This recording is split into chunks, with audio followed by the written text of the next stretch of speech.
Bodoland academia matric आनजादाव उथ्रिसार फरायसाफोरखौ बरायदों। 2023 मायथाइयाव सेबाजों खुंजानाय मेट्रिक आनजादनि फिथाइया दिनै फोसावजानायाव चिरां जिल्लानि खुंग्रिं बड'लेण्ड एकाडेमिया 100% सेथि थाखोआव उथ्रिसारनाय फरायसाफोरखौ बरायदों आरो गोजोननाय फोरमायदों गोरायुं अशक नार्जारिया।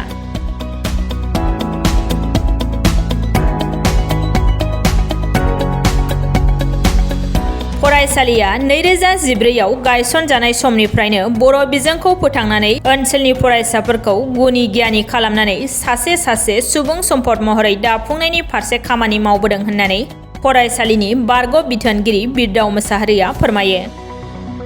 मेट्रिक आनजादाव 92.5% नाम्बार मोननो हानाय फरायसा गोरोबथा मोसाहारिया आनजादाव मोजां नाम्बारजों उथ्रिसारनो हानायाव गोजोननाय फोरमायनायजों लोगोसे इयुनाव सासे इन्जिनियार जागोन होननानै गोरोबथा मोसाहारिया फोरमायो।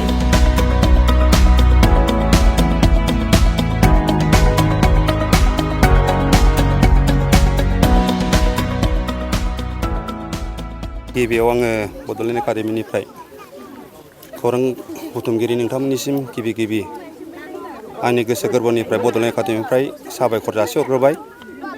नोंगौ दिनैनि साना बड'लेण्ड एकाडेमिनि थाखाय खुब रंजाथावना सान बा आंनि बेलायाव फोरबो होननानैबो साननानै लानांगोन। बेनो देग्लायहाय 100आव 100% जौगासारनाय बा आंनि बड'लेण्ड एकाडेमिनि साननाय जे सानस्रि बेयो देग्लायहाय क्लियारै बेरखांदों, आं बेखौ बुंगोन। देग्लायहाय आंनि बड'लेण्ड एकाडेमियाव गासै 10 जन फरायसाफोरा HLC एग्जामाव एपियार जादोंमोन। बिनिनो गासैबो 10 जन फरायसाफोरा आंनि बड'लेण्ड एकाडेमिनिफ्राय देग्लायहाय सेथि थाखोआव उथ्रिसार जानानै गासैबो पास खालामनो हादों। बेनि थाखाय आङो फंबाय बिनानाव देग्लायनि पास जागिरि आंनि फरायसा फरायसुलि बिथांमोननिसिम आंनि गोसो गोरबोनिफ्राय बड'लेण्ड एकाडेमिनिफ्राय गोरायुंनिफ्राय आङो साबायखर जासिदों। दा बे उथ्रिसारनाया बावहाय आङो हारसिङै आं गोजोननायखौ लानो हाया।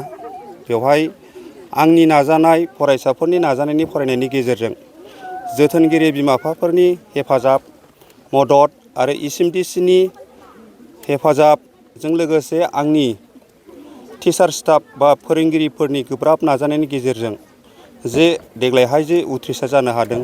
गासै 10 जन फरायसाफोरानो जे सेथि थाखोआव मासियाव जायगा लानानै उथ्रिसार जानो हादों। आं बिथांमोननिसिम खुब आङो गोजोननाय मोनदों आरो फोरोंगिरिफोरनोबो आङो हाजार आंनि प्रिन्सिपालनिफ्राय आंनि मोजां मोननाय आरो गोजोननायखौ आङो बिथांमोननो जासिदों। आं एसेखिनिखौल' आङो फोरमायदों।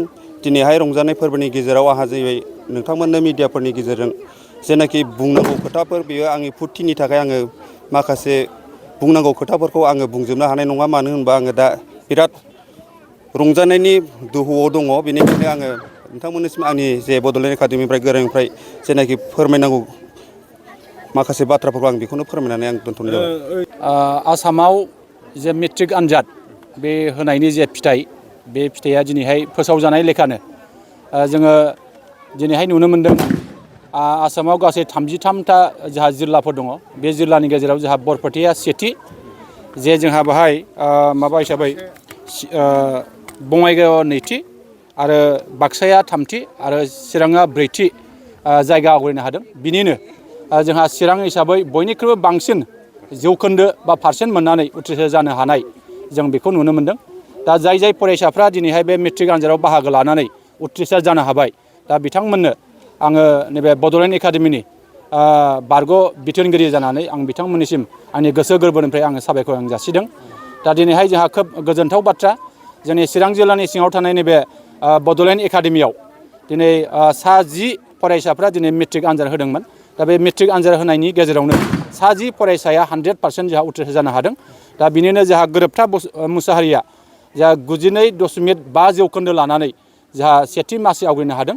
आरो जोंहा गासै 9 फरायसाफ्राबो जे 9 फरायसाफ्राबो जोंहा सेथि मासि आवग्रिनो हानानै जों खोब गोजोननाय मोन्दों। जों आसा खालामदों बिथांमोनहा इयुनाव साफा मोजां फरायसा जानो हाथों, साफा गोग्गो गुन गोनां फरायसा जानो हाथों जों बेखौ मिजिं खालामो जे जोङो नैबे बड'लेण्ड एकाडेमिखौ थांनाय 2014 मायथाइयाव 16 नभेम्बर खालि जोङो गायसनदोंमोन।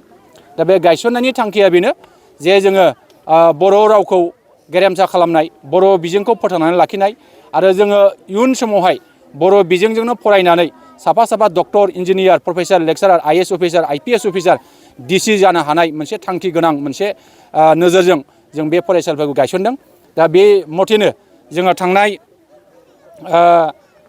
2019निफ्राय 2020 मायथाइयाव जोंहा गिबि जोंहा मेट्रिक आनजाद जोंहा होजेनदोंमोन। बे होजेननायाव जोंहा सेथि मासि आवग्रिनो हानाय सासे फरायसा जों मोननो हादोंमोन। थांनाय 2020-21 मायथाइयाव जोंहा बे फरायसालिनिफ्राय जोङो फार्स्ट डिभिजन जों सासे मोननो हादोंमोन। जे थांनाय थामथि बेच हिसाबै 2021 आरो 22 मायथाइयाव जोंहा सानै फार्स्ट डिभिजन जों मोननो हादोंमोन। साथाम फार्स्ट डिभिजन जों मोननो हादोंमोन आरो देग्लाय ब्रैथि बेच हिसाबै जे जोंहा 2022 आरो 23 दे बाहाय जोंहा गासै 10 फरायसाफोरनि गेजेराव 10 फरायसाफोरखौ जोङो सेथि मासि आवग्रिनो हानाय जों फरायसा मोननो हादों। दा बेनिखाय जोङो फरायसाफोरनो जोङो गोसो गोरबोनि साबायखर जों जासिगोन। जा बे फरायसालियाव फोरोंनाय फोरोंगिरि हिसाबै जोंहा बाहाय गोरायुं दङ जा अशक नार्जारि, बिथांनोबो आं साबायखर जासिगोन। SMDCनि जोंहा आफादगिरि नेहाथारि बिथांमोननोबो आं साबायखर जासिगोन। फोरोंगिरि स्टाफ बिथांमोननोबो आं साबायखर जासिगोन। जोंनि दिथागिरि बिमा बिफा बिथांमोननोबो आं साबायखर जासिगोन। आङो जोंनि फरायसा फंबाय बिनानाव बिथांमोननिसिमबो आं रोजा रोजा साबायखर जासिगोन। आं मिजिं खालामो जाहाथे फैबाय थानाय समाव जोंनि बे फरायसालियाव फरायनाय, बे एकाडेमियाव फरायनाय फरायसाफ्रा जाहाथे साफा साफा थांखि गोनां, नोजोर गोनां, जाफुंसारनायनि मोनसे सिमां लानानै जाहाथे आवगायनो हायो, आवगायलांनो नाजाथों, बेखिनिखौ आङो गोथौ फोथायनाय आरो आसाखौ आङो लागोन। आं गिबियावनो दिनैनि बे रिजाल्टखौ मोननानै खोब गोजोननाय मोन्दों। बुंनो थाङोब्ला बे गोजोननाया आंनि थाखायल' गोजोननाय जायाखै, जोंनि फरायसालि आरो जोंनि समाजनि थाखायबो खोब गोजोननायनि बाथ्रा। आं दिनैनि बे रिजाल्टआव 92.5 मोननानै उथ्रिसारनो हादों। ओरैनो फरायनाय माबायदि बेबायदि मोननो हादों सानो नोङो? माबायदि गोब्राब नाजानायनि गेजेरजों दिनै बे रिजाल्टखौ मोननो हाखो सानो? फरायनायनि सायाव माबायदि फरायोमोन? आं फरायनायखौ बुंनो थाङोब्ला दिनाव 7-8 बिदि आवार फरायोमोन आरो। फोरोंगिरिफ्रा माबायदि सहाय होयोमोन? जोंनि टिचार्सफ्रा आंखौ आरो आंजों लोगोसेनो जोंनि क्लासाव जेसेबांखिनि स्टुडेन्टस दं बेफोरखौ मोजाङैनो फोरोंलाङोमोन आरो गोजौआव दावगालांनायनि सोमोन्दै बेफोरनि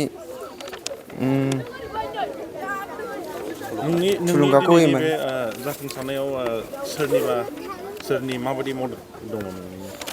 आंनि दिनैनि बे जाफुंसारनायाव आंनि पेरेन्टसफोरजों लोगोसे गामिनि आरो समाजनि माखासे सुबुंफोरनि थुलुंगाखां होनायबो दङ। बेजों लोगोसेनो जोंनि सार, मिस, मेडाम जों लोगोसेनो आरो आंनि नाजानायनि गेजेरजों बे जाफुंसारनाया जानो हादों। मा फरायनो थांखि लादों नोंथाङा उननि समाव? मा जानो सानदों जिबनाव? आं इयुनाव सासे मोजां इन्जिनियारिं कर्स लानानै इन्जिनियार फरायनो सानदों। दिनैनि नैबे रिजाल्टनि गेजेरजों नोंसिनि स्कुलावनो फरायबोनाय बै उन्दै गथ'फोरखौ मा मेसेज होनो सानो बा मा थुलुंगानाय राव होनो सानो? आङो बेखौनो बुंनो सानोदि जे जोंनि उननि जे क्लासनि 9-10 आरो इयुनाव जे मेट्रिक होगोन बेफोर फरायसाफोरा नांथाब नाजाबो आरो जोंनि समाजजोंनो लोगोसे गावनि स्कुलखौबो सिनायथि होयो आरो गोजौ लामाथिं दावगालांनायाव हेफाजाब होयो।